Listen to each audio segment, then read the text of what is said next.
आधे घंटे से ही अच्छी किताब पढ़ो। ये मैं इसलिए कह रहा हूँ, देखो आपको लगता है मेरे पास टाइम नहीं है, अपन सब लोग पता नहीं किस दिशा की तरफ जा रहे हैं।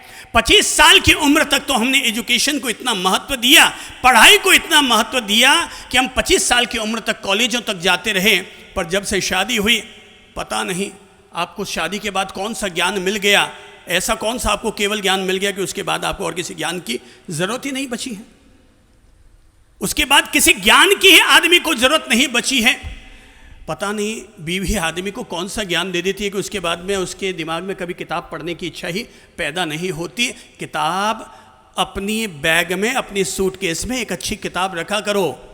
मैं एक ऐसे आदमी का नाम लेकर आपको मोटिवेट करूंगा जिसका नाम है दुनिया का सबसे खरबपति आदमी, सबसे बड़ा दुनिया का सबसे अमीर आदमी, जिसका नाम है बिल गेट्स।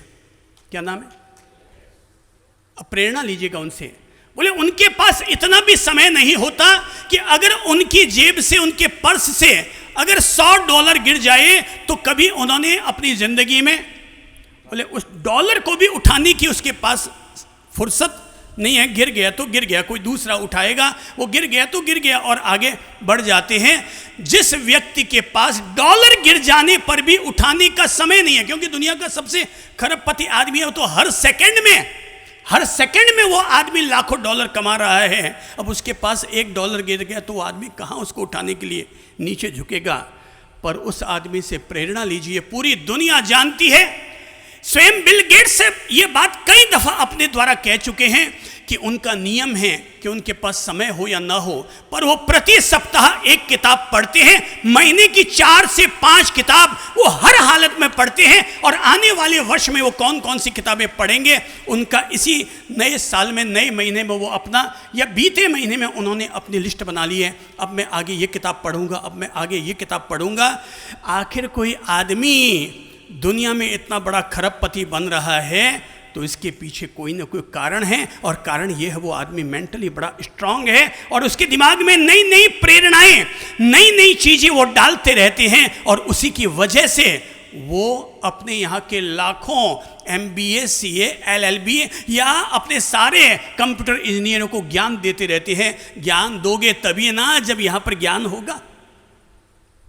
अभी मैं आप में से किसी को कहूँ भाई साहब यहाँ के बोलना है, नहीं साहब आप एक काम करो, अनिल जी नार ने खड़ा कर दो, हंसराज जी ने खड़ा कर दो, ये काम उन्हीं को सौंप दो। अरे भाई, हम हर कोई व्यक्ति अपने भीतर अगर हम रोजाना स्वाध्याय करेंगे, अच्छी किताब पढ़ेंगे, चाहे 3 पेज ही पढ़ो, 2 पेज ही पढ़ो, 4 पेज ही पढ़ो, 1 पेज ही पढ़ो, अगर आप रोज पढ़ते रहेंगे तो अपने आप अंदर में ज्ञान जाएगा। और जिसके पास ज्ञान है उसके पास वो मेंटली स्ट्रांग है, और जो आदमी मेंटली स्ट्रांग है उसका एटीट्यूड हमेशा हर चीज़ के लिए पॉजिटिव पॉजिटिव पॉजिटिव रहता है।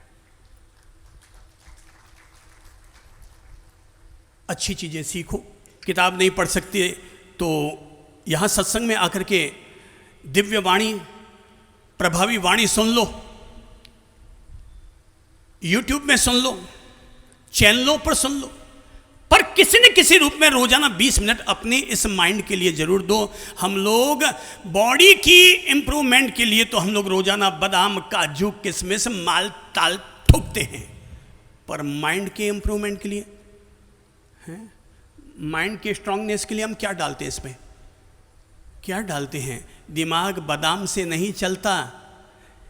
ये बात हटाई दो कि रोजाना 10 बादाम खाने से आदमी का दिमाग चलता है। आदमी का दिमाग चलता है अंदर में कुछ अच्छी चीज़ें डालने से। आदमी का दिमाग हमेशा अंदर से पावरफुल बनता है। याद रखो, खाली बोरी कभी खड़ी नहीं हो सकती। बोरी को अगर खड़ा करना है तो भरना पड़ेगा, और दिमाग को अगर चलाना है तो इसमें कुछ ना कुछ हमें क्या करना पड़ेगा?